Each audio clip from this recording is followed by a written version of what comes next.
사도신경으로 함께 신앙 고백 드리겠습니다.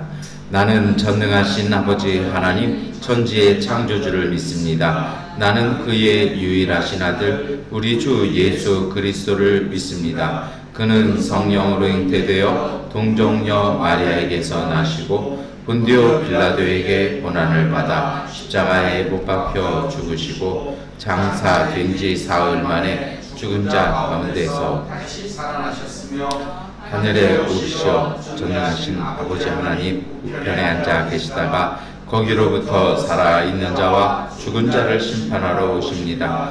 나는 성령을 믿으며 거룩한 공교회와 성도의 교제와 죄를 용서받는 것과 몸의 부활과 영생을 믿습니다. 아멘. 찬송가 524장 찬송 드리겠습니다. 갈 길을 밝히 보이시니 저 앞에 빨리 나갑시다. 우리를 찾는 구주 예수 얻어라 하시네. 죄악 벗은 우리 영혼은 기뻐 뛰며 주를 보겠네. 하늘에 계신 주 예수를 영원히 섬기리.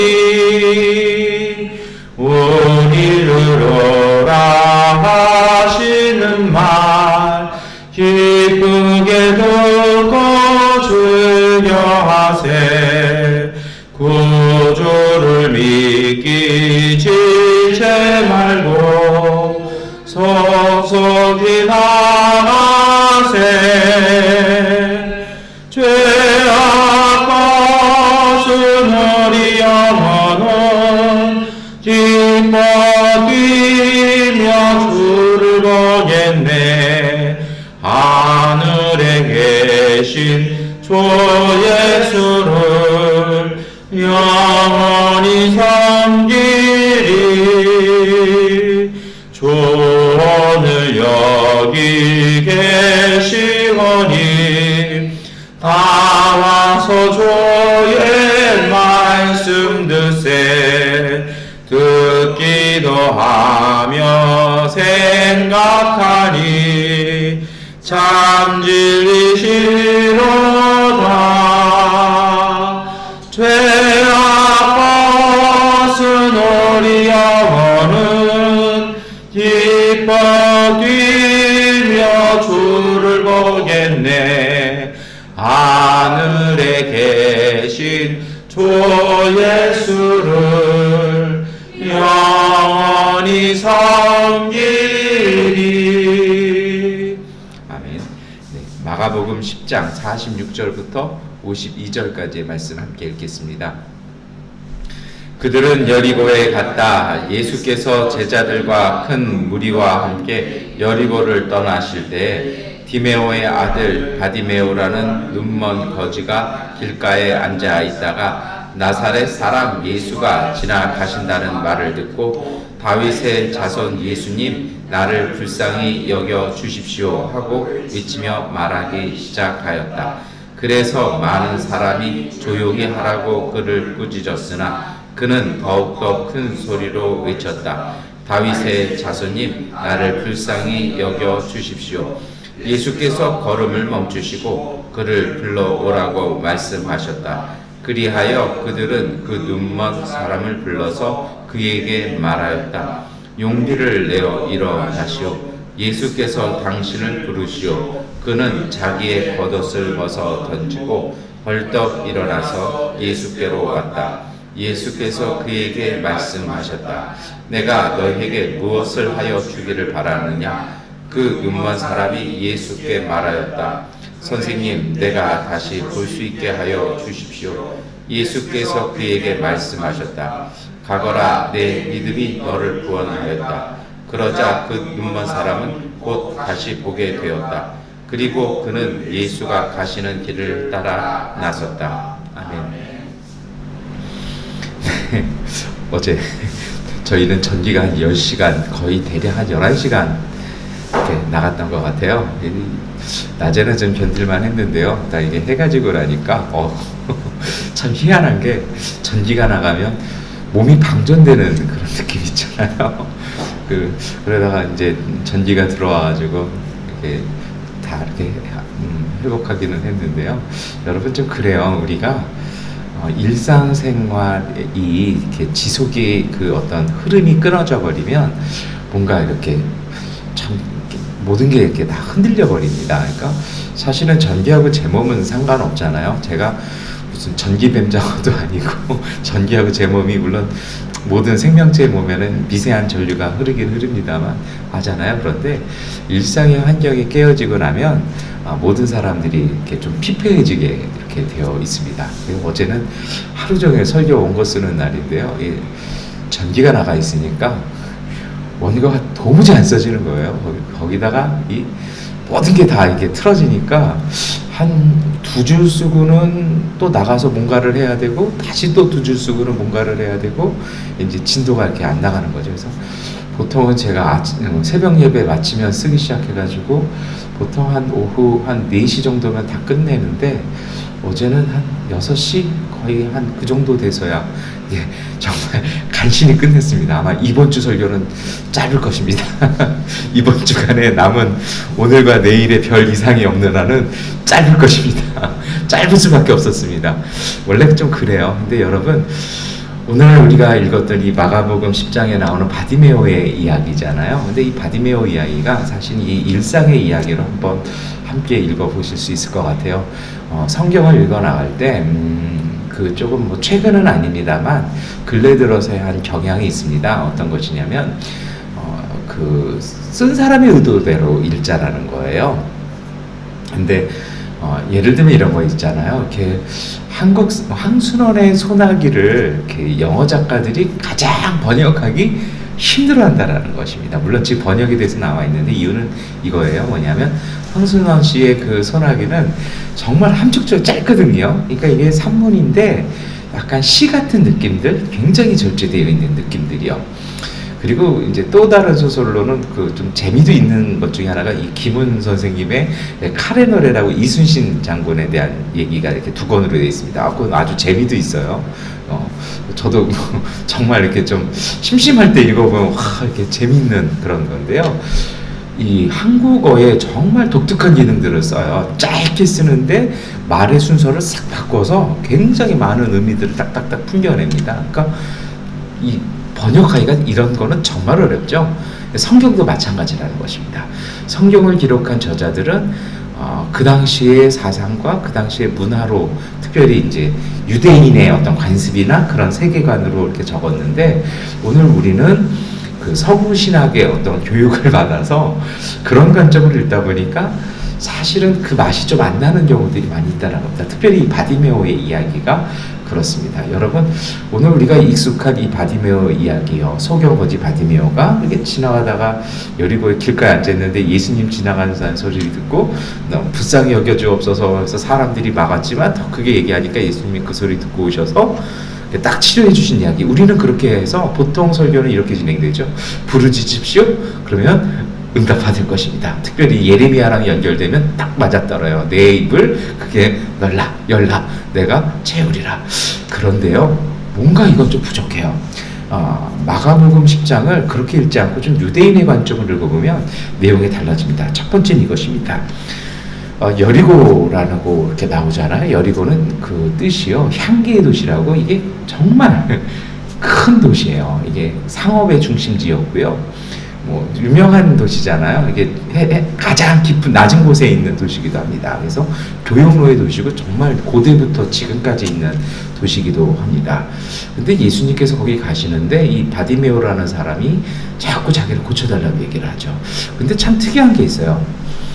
뒤에 가서도 말씀을 드리겠지만 본문에서는 자꾸 그들이라고 얘기를 해요. 그들은 꾸짖었다라고 얘기해요. 그래서 소리치지 말라고 얘기하는 거죠.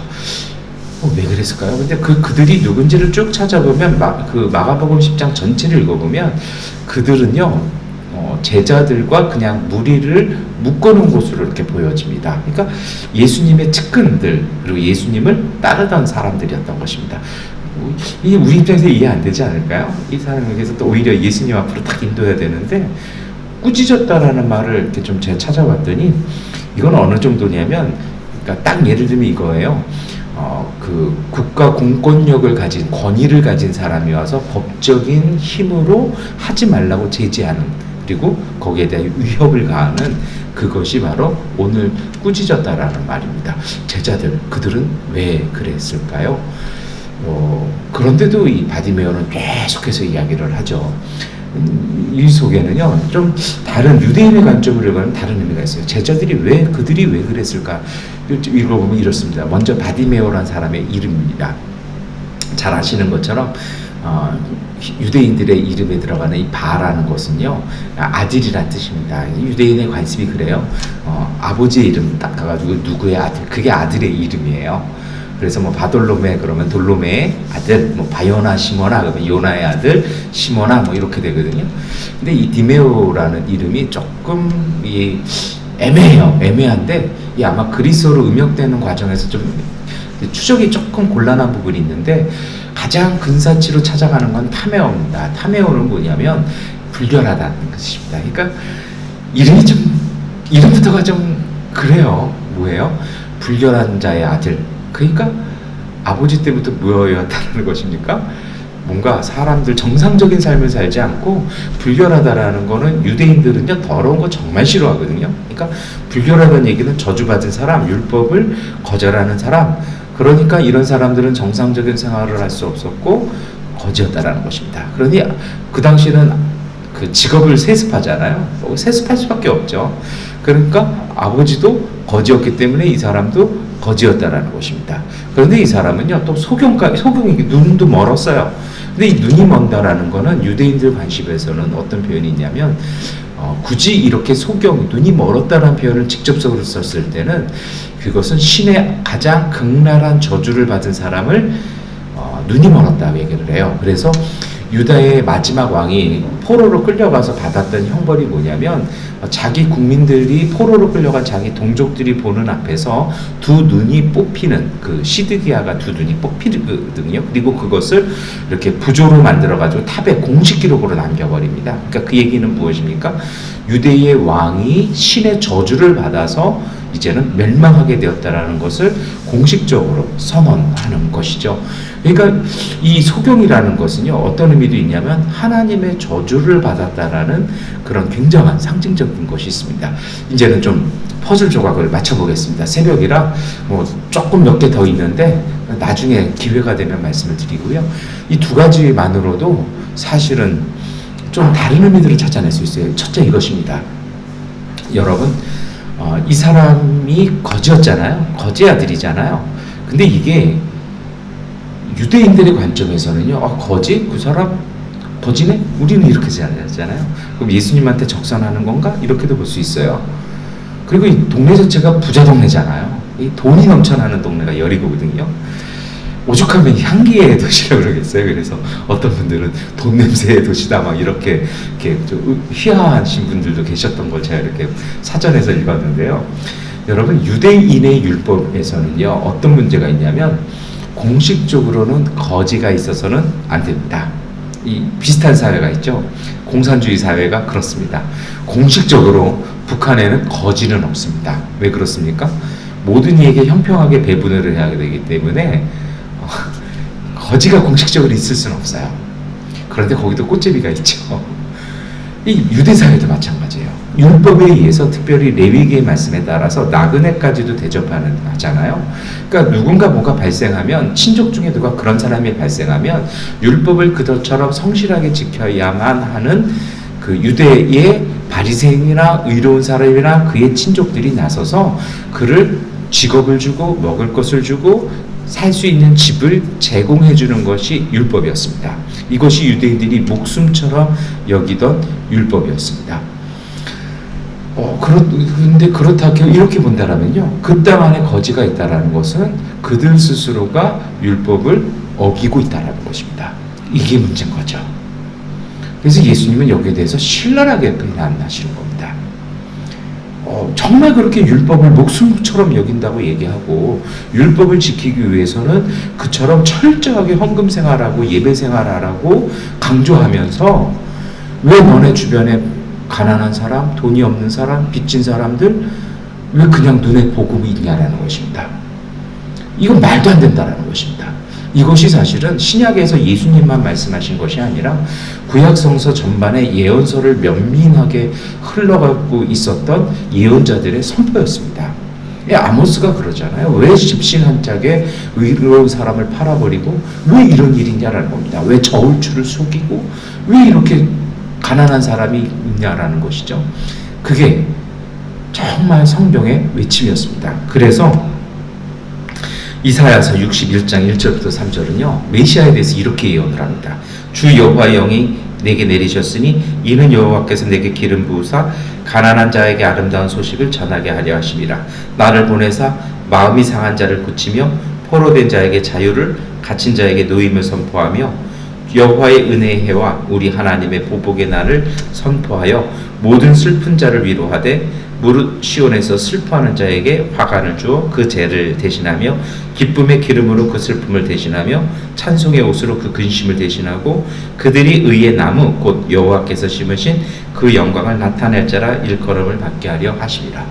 그래서 메시아가 오면 가난하고 그렇게 정당한 권리를 빼앗긴 사람들, 사회가 그 친족들이 동족들이 돌봐야 될 그 돌봄의 제공을 받지 못하고 소외되었던 사람들을 도우신다라는 것이 메시아 사상, 구세주 사상이었습니다. 여러분 이제 이 두 가지를 제가 결합한다고 그랬잖아요. 이 바디메오 권은요 아주 교묘합니다. 왜 그래요? 그 거지를, 그 불결한 자의 아들을 여리고 성의 신실한 사람들, 율법으로 온전한 사람들은 돕고 섬겼어야 했습니다. 근데 기가 막힌 게 있어요. 마가복음 요 10장에 이 바디메오 얘기 바로 앞부분의 이야기가 무엇이냐면요. 예수님께서 제자들에게 하신 말씀이었어요. 왜냐하면 너희 중에 지도자는 너희 중에 가장 낮은 자를 섬겨야 한다. 그 가르침 다음에 여리고 이야기, 바디메오 이야기가 나오는 것입니다. 그러니까 이것은 어떻게 보면 유대 율법과 유대 신앙의 핵심, 본질에 대한 이야기의 맥락 속에서 이어지고 있다는 거죠. 그리고 다음 얘기는 뭐냐면요. 예수님께서 예루살렘 올라가시는 것입니다. 그러니까 십자가를 지러 올라가시는 이야기의 그 흐름 속에 이 사건이 있는 것입니다. 이제 좀 말씀을 정리해서 말씀드리면 이것입니다. 여리고 사람들은요. 그들의 율법에 따라 이 거지, 불결한 자의 아들을 돌보아야만 했습니다. 그런데 그들은 그렇게 하기 싫은 거죠. 어디 거지가 한둘입니까? 신앙은 신앙이고 현실은 현실이다. 그런 부분에서도 그렇게 얘기를 합니다. 그런데요, 좋은 핑계거리가 있어요. 그게 무엇입니까? 그는 소경입니다.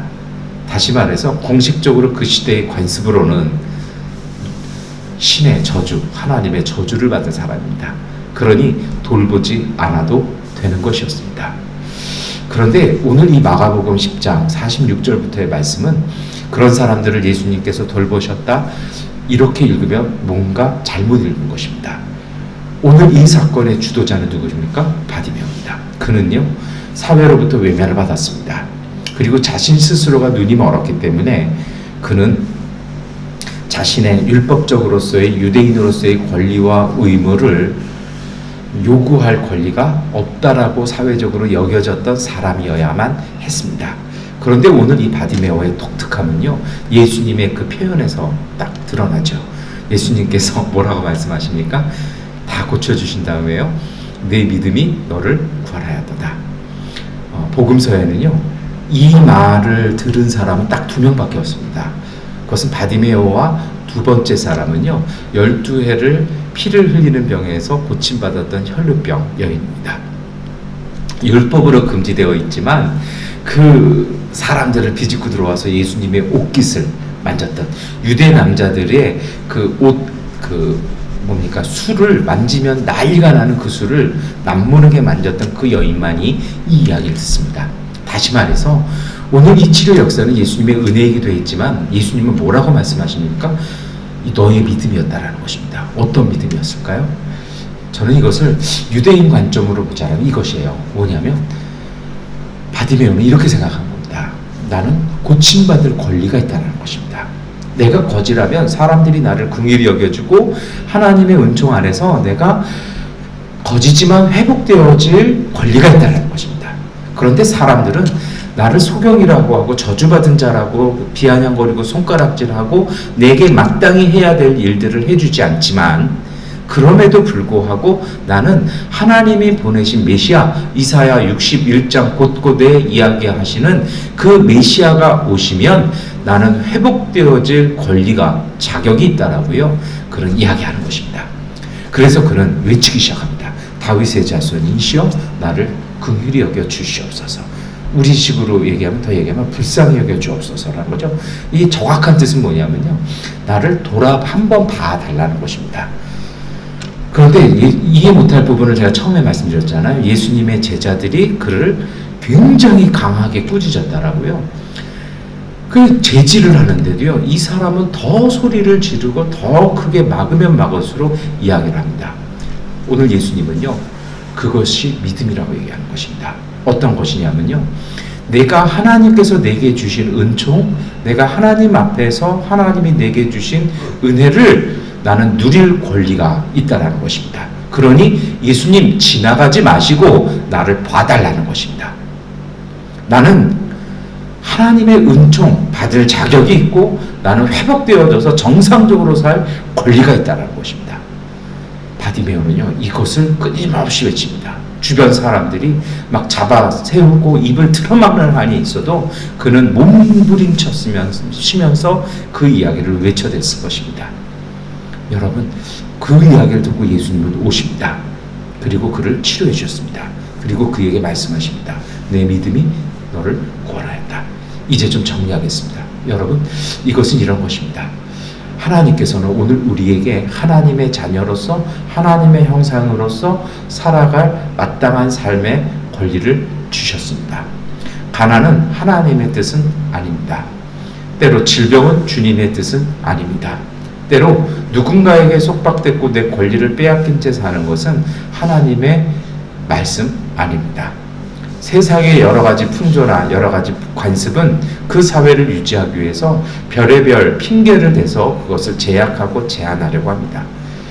그것을 그럼에도 불구하고 변치 않는 하나님이 우리에게 주신 하나님의 자녀로서의 삶을 누리고 내가 살아갈 권리, 그것을 법률학자들은 천부 인권이라고 얘기했고, 오늘 대한민국 헌법은 그것을 행복 추구권이라고, 국민의 권리라고 명기를 해두었습니다.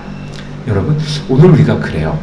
우리가 오늘 이 아침에 이 말씀 읽으면서 기도해보면서 묵상할 것이 있습니다. 첫 번째로는 나는 정말 내 삶을 내가 어떻게 살아야 될지에 대한 분명한 인식이 있어야 됩니다. 내가 누려야 될 삶의 모습, 내가 살아야 될 삶의 권리, 이것에 대한 분명한 인식이 있어야 할 것입니다. 어제 10시간 전기가 나가 있는 상태 속에서요, 정말 이 땅의 참된 지도자라면 권력을 누가 갖고 누가 오랫동안 권세를 유지하느냐가 아니라 정말 주님의 말씀처럼요, 이 땅 사람들에게, 도시내게 전기세 냈으면 전기가 끊어지지 않도록 공급해줘야 될 것을 신경 쓸 지도자가 이 땅에 있었으면 좋겠습니다. 그리고 이 땅의 사람들이요, 정말 내가 국민으로서 세금 냈다라면 그 세금에 합당하게 살아갈 수 있는 삶의 보장을 얻을 수 있는 지혜와 그러한 은총이 임하도록 기도했으면 좋겠습니다.